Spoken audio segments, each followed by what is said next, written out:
Halo teman-teman, di video ini aku akan share tips gimana caranya biar jualan kalian laris.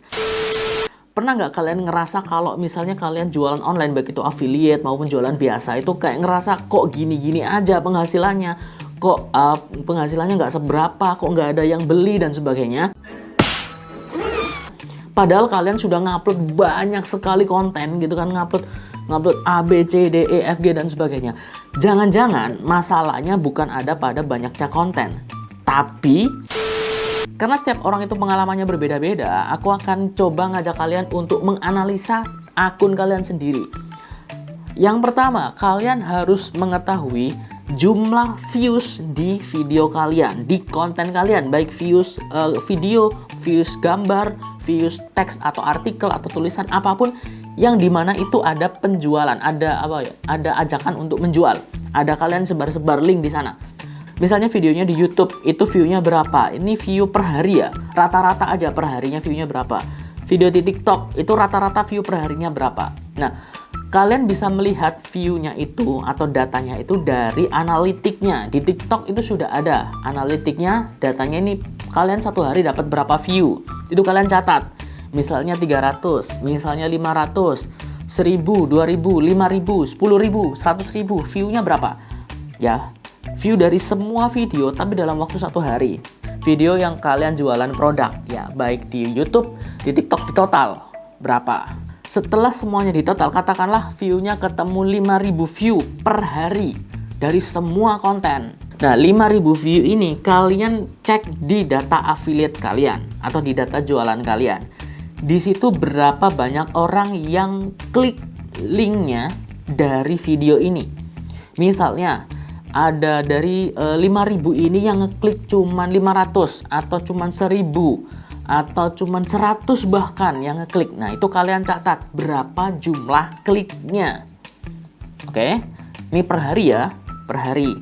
Kemudian kalian catat dari klik tersebut berapa jumlah pesanannya atau ordernya atau transaksinya. Ini affiliate manapun ya, baik TikTok, Shopee, apapun, Tokopedia, apapun, catat itu. Kalian bisa melihat itu semua di data analitiknya. Di data analitik Shopee ada, di data analitik TikTok ada, di data analitik Tokopedia ada, analitik Lazada ada, semuanya ada di sana. Pasti ada di sana. Nah, kenapa data itu penting? Karena data itu menentukan langkah kita selanjutnya. Misal, kalian view-nya katakanlah yang bermasalah. Kak, viewku cuman misalnya 100 totalnya dari 10 video, katakanlah 10 video. Di TikTok ada 5, di YouTube ada 3, di Instagram ada 2 katakanlah.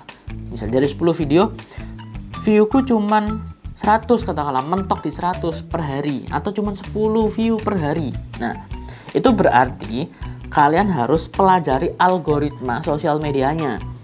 Misalnya di TikTok algoritmanya seperti apa, di YouTube algoritmanya seperti apa, di Instagram algoritmanya seperti apa.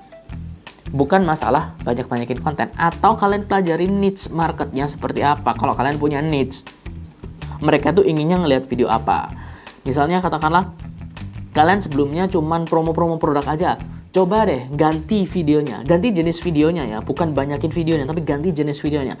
Coba deh sekali-kali kalian review, misalnya jualan makanan, review makanan, jualan hijab katakanlah, review hijab, atau kasih OOTD misalnya, jualan kaos juga misalnya. Kalau cuma jualan aja ternyata view-nya dikit, berarti ganti kontennya. Misalnya tes kaos misalnya, tes bahan-bahan kaos, kasih edukasi, penjelasan bahan kaos ini dan sebagainya.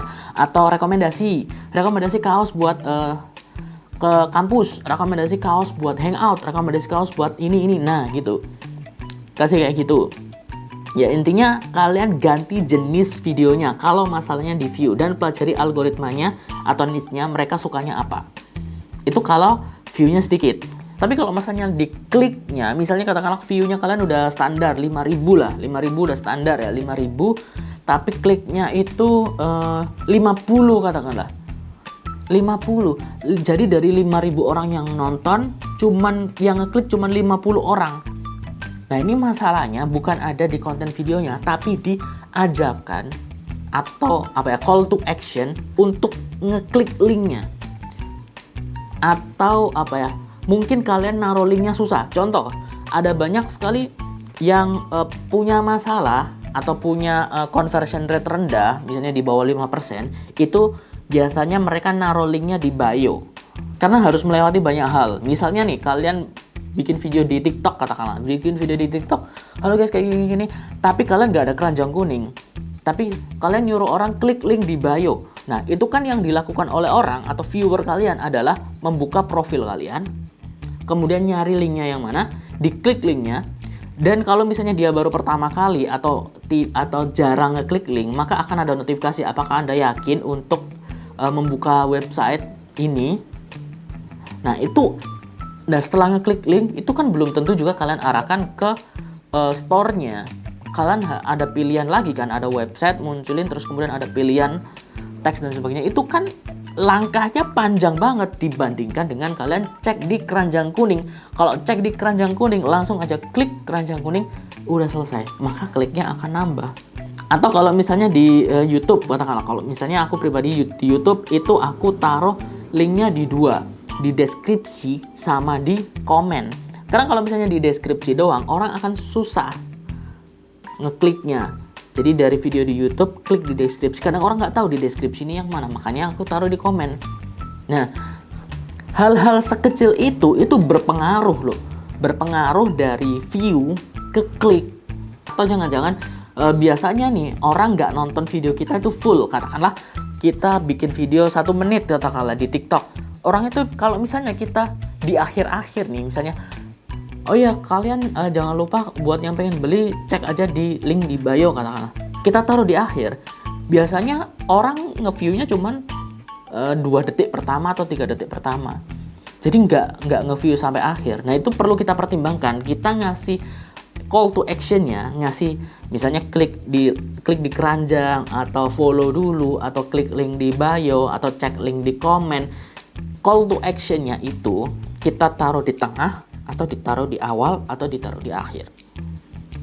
Kalau aku saranin kalian taruh di sepertiga awal, ya nggak langsung di awal, karena kalau langsung di awal ya, kecuali kalau teks ya, kalau teks nggak masalah, tulisan misalnya, kalau pengen check out link ada di deskripsi, atau kalau pengen check out langsung cek di keranjang kuning, itu kalian taruh di awal nggak masalah, karena itu teks. Biasanya orang nggak akan baca teks, orang akan visual dulu baru teks.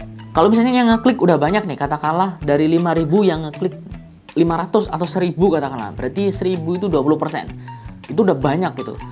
Menurutku paling nggak at least 10% lah. Kalau 5% masih oke, tapi perlu ditingkatkan lagi. At least kalau pengen bagus di 10% ke atas lah. Misalnya dari 5.000 berarti 500 yang klik kayak gitu. Nah, kalau kliknya udah oke nih, kita cek di pesanan. Yang ngeklik link yang kita bagikan, atau yang ngeklik keranjang kuning, atau yang ngeklik link di bio, nah itu jumlahnya ada 1.000 orang, ya kan, dari 5.000 ke 1.000. Tapi yang beli katakanlah cuman 1, atau cuman 5, atau cuman 2 katakanlah, dari 1.000 loh, dari 1.000 cuman, atau cuman 10 deh. 10 aja berarti 1% tuh. Ya kan, dari 1.000 cuman yang beli cuman 10 orang. Nah, ini problemnya di mana? Nah, kalau ini problemnya di produknya. Ya, problem utamanya di produknya, di tokonya. Pokoknya ini di luar dari konten kita. Aku ulangi kembali ya, kalau masalahnya di view, maka kita perlu belajar tentang niche market, kita perlu belajar tentang algoritma, kita perlu belajar tentang jenis-jenis konten. Ya, kalau masalahnya di view. Kalau masalahnya di klik, ya itu berarti call to action-nya kita, bagaimana cara kita ngajak orang untuk ngeklik, baik keranjang maupun link di bio. Kalau kliknya sudah oke, tapi masalahnya di penjualan, maka yang perlu kita perhatikan adalah produknya atau tokonya. Biasanya atau kebanyakan orang itu milih toko asal-asalan. Misalnya kita sebagai affiliate marketing milih tokonya asal-asalan. Asal komisinya besar kita pilih, asal dia pokoknya muncul di katakanlah rekomendasi kita pilih. Gak gitu teman-teman. Kita perlu cek bener-bener, karena ada banyak sekali orang yang kayak produknya itu laris banget, tapi reviewnya itu di bawah 3 katakanlah, atau 3,1, 3,2 kayak gitu. Ya itu kan gak bagus kan berarti produknya. Nah, itu jangan kita jual. Kenapa? Kalau misalnya kita jual produk itu, ya kalau misalnya orang ngeklik, dia nggak akan mau beli. Karena reviewnya udah nggak bagus. Maka sebagus apapun konten kita, seatraktif apapun kita ngajak orang untuk ngeklik, dia nggak akan beli. Kalau dia nggak beli, nggak terjadi transaksi. Kalau nggak terjadi transaksi, kita nggak dapat komisi. Maka pemilihan produk ini juga penting. Makanya pilih produk yang benar-benar itu tadi, kualitasnya produknya bagus, oke. Kemudian tokonya juga oke. Karena ada banyak misalnya nih, kita orang sudah pesen nih, tapi ternyata tokonya lama sehingga orang pada cancel penjualan. Misalnya COD, ternyata barangnya nggak bagus, cancel. Kalau cancel, kita kan nggak dapat komisi juga. Nah, itu kan jadi masalah juga. Makanya kita perlu memilih toko-toko atau produk-produk yang bagus. Cek dulu, jangan asal comot. Cek dulu reviewnya. Dari produknya, cek dulu reviewnya kayak gimana. Cek dulu deskripsinya. Cek dulu tokonya, pesan dibalasnya seperti apa. Review tokonya, ratingnya seperti apa. Apakah ada garansi kalau barang-barang tertentu, misalnya barang elektronik, apakah ada garansinya atau tidak, garansinya seperti apa, gitu kita perlu cek. Baru setelah itu semua sudah kita perbaiki, maka kita akan bisa dapat komisi yang besar. Dan buat yang belum dapat komisi, aku yakin kalau itu semua sudah diperbaiki nih, aku yakin kalian bakal dapat komisi. Karena banyak sekali teman-teman yang sudah capek gitu kan. Kak, aku udah capek nih, upload udah tiap hari, tapi kok nggak ada penghasilan. Ya, lihat dulu masalahnya. Nggak bisa upload setiap hari itu nggak menjamin kita untuk bisa dapat komisi atau bisa dapat penjualan. Enggak. Makanya kalau kalian pelajari atau lihat orang-orang atau owner-owner atau pemilik bisnis atau CEO dari sebuah perusahaan, mereka tuh sangat mementingkan, sangat concern banget dengan data. Ya kan, mereka tuh sangat concern dengan data. Kenapa? Karena data ini sangat penting. Data penjualan gimana, data orang yang datang berapa, apakah mereka puas atau enggak, itu penting banget untuk mereka bisa ngambil keputusan langkah selanjutnya seperti apa. Sama, kita sebagai affiliate marketing, katakanlah sebagai penjual, kita juga butuh data. Oke teman-teman, semoga informasi tadi membantu. Di next video aku akan coba buat study case atau studi kasusnya. Kalau misalnya datanya seperti ini, langkah apa yang seharusnya kita lakukan nanti di video selanjutnya ya. Biar kalian dapat gambaran lah kalau misalnya masalahku di sini ini apa yang harus aku lakukan. Jadi jangan lupa untuk klik tombol like dan subscribe channel ini dan nyalakan notifikasinya biar gak ketinggalan infonya dan biar kita bisa sama-sama belajar dan sama-sama bisa berhasil dalam jualan online. Terlebih di tahun depan kayaknya banyak sekali kesempatan-kesempatan atau peluang-peluang bagi kita penjual online, baik itu jualan online biasa maupun affiliate marketing. Sampai di sini dulu, semoga bermanfaat. Sampai jumpa di video selanjutnya. Dadah.